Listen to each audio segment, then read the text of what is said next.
पक्ष कोणताही असो, शब्द कर्डिलेंचा चालणार अशी ख्याती असलेले आणि सलग 6 वेळा आमदार राहिलेले शिवाजीराव कर्डिले यांचं 17 ऑक्टोबर 2025 रोजी निधन झालं. त्यांच्या निधनामुळे रिक्त झालेल्या राहुरी विधानसभा जागेसाठी पोटनिवडणूक होणार आहे आणि याचमुळे सध्या राहुरी मतदारसंघाची चर्चा संपूर्ण महाराष्ट्रात रंगली आहे. एका बाजूला शिवाजीराव कर्डिले यांचे सुपुत्र अक्षय कर्डिले यांना तिकीट मिळणार असल्याचं बोललं जात आहे, तर दुसरीकडे मंत्री राहिलेले शरद पवार गटाचे प्राजक्त तनपुरे पुन्हा मुसंडी मारणार असल्याची चर्चा रंगतीये.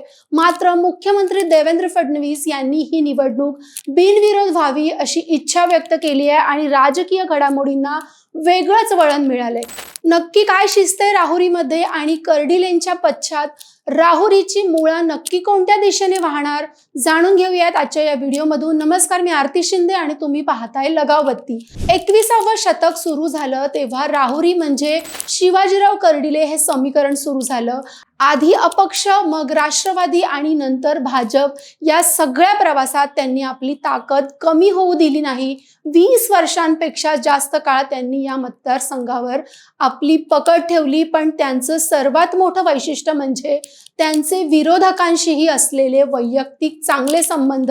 त्यांनी राजकारण आणि नातेसंबंध यांची अशी काही गुंफण घातली होती की त्यांच्या विरोधात निवडणूक लढवणं म्हणजे आपल्याच जवळच्या नातेवाईकांविरोधात उभं राहण्यासारखं होतं. त्यामुळे नगर जिल्ह्याचं राजकारण समजून घ्यायचं असेल तर कर्डिलेंनी विणलेलं नात्याचं जाळं समजून घ्यावं लागेल. या धाग्याचा केंद्रबिंदू होते शिवाजीराव कर्डिले. नगर शहराचे राष्ट्रवादी अजित पवार गटाचे आमदार संग्राम जगताप हे शिवाजीराव कर्डिलेंचे जावई आहेत.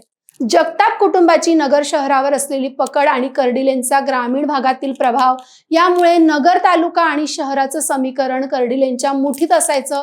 म्हणजेच थोडक्यात पाथर्डीचे राजळे, लोणी राहताचे विखे पाटील आणि राहुरीचे कर्डिले असा एक कधीही न तुटणारा त्रिकोणी गड त्यांनी तयार केला होता. आता शिवाजीरावांच्या निधनानंतर हा वारसा त्यांचे पुत्र अक्षय कर्डिले यांच्याकडे सोपवण्याची तयारी भाजपने सुरू केली आहे. अक्षय गेल्या अनेक वर्षांपासून शिवाजीराव कर्डिले यांच्या सावलीत राजकारण शिकले आहेत. मतदारसंघातील तरुण वर्गाशी दांडगा संपर्क आणि सोशल मीडियावर आक्रमक पकड ही त्यांची जमेची बाजू आहे. ते सध्या जास्तच ऍक्टिव्ह झाले असून त्यांना विखे आणि राजळे या दोन्ही मोठ्या घराण्यांची रसद मिळणार असल्याची चर्चा सगळीकडे सुरू आहे. दुसरीकडे याच पोटनिवडणुकीसाठी माजी मंत्री प्राजक्त तनपुरे हे मैदानात उतरले आहेत. तनपुरे हे शरद पवार गटाचे प्रदेशाध्यक्ष जयंत पाटील यांचे सख्खे भाचे.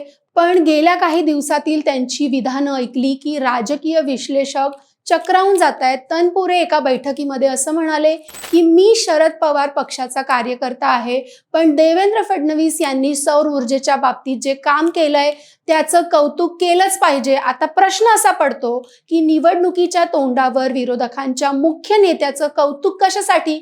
इतकंच नाही तर तनपुरे अलीकडे हिंदुत्वाच्या मुद्द्यावर मवाळ भूमिका घेताना दिसत आहेत. यावर राजकीय विश्लेषक असं म्हणतायत की सध्या राहुरीत कर्डिले कुटुंबाबद्दल सहानुभूती आहे, त्यामुळे तनपुरे आपली वाट मोकळी करतायत की काय, किंवा मुख्यमंत्री देवेंद्र फडणवीस यांनी राहुरीची निवडणूक बिनविरोध व्हायला हवी अशी इच्छा व्यक्त केली. त्याच्यामुळे तनपुरे फडणवीसांच्या मर्जीत येण्यासाठी हे सगळं करत असावेत असं बोललं जात आहे. कर्डिलेंच्या निधनामुळे ही निवडणूक बिनविरोध झाली पाहिजे असाच मतप्रवाह बऱ्याच ठिकाणी दिसून येतोय. अक्षय कर्डिले आणि प्राजक्त तनपुरे यांच्यासोबत आता वंचित बहुजन आघाडीकडूनही तिसरा पर्याय उभा करण्यासाठीची हालचाल सुरू आहे असं म्हटलं जात आहे. खरं तर निवडणूक कोणीही लढो, पण राहुरीकरांच्या समस्या आजही सुटलेल्या नाहीयेत. राहुरीचं राजकारण हे नेहमीच मुळा धरणाच्या पाण्याभोवती फिरतं. धरणाची उंची वाढवण्याचा प्रश्न गेल्या अनेक दशकांपासून प्रलंबित आहे. बंद पडलेला तनपुरे साखर कारखाना केव्हा सुरू होणार? राहुरी MIDCतील उद्योग येऊन बेरोजगारांच्या हाताला काम केव्हा मिळणार? नगर मनमाड रस्त्याचा जीवघेणा प्रवास केव्हा संपणार? प्रकल्पग्रस्त आदिवासी आणि दलित समाजाच्या समस्या केव्हा सोडवणार? असेच बरेच प्रश्न या मतदारसंघात अजूनही आहेत. त्यामुळे आता राहुरीमध्ये भावनिक मतदान होणार की खरंच विकासाच्या कामावर मतदान होणार हे बघणं रंजक ठरणार आहे. कारण शिवाजीराव गेल्यानंतर अक्षय आणि प्राजक्त या दोघांनी पूर्ण मतदारसंघ पिंजून काढलाय. 23 एप्रिलच्या मतदानानंतर 4 तारखेला लागणाऱ्या निकालात जनतेचा कौल आपल्याला समजेलच. पण तुम्हाला काय वाटतं, कर्डिलेंची वैयक्तिक पुण्याई त्यांच्या मुलाच्या पाठीशी उभी राहील की प्राजक्त तनपुरे चमत्कार घडवतील? कमेंटमध्ये नक्की सांगा आणि अशाच माहितीसाठी लगाव बत्तीला फॉलो करायला विसरू नका.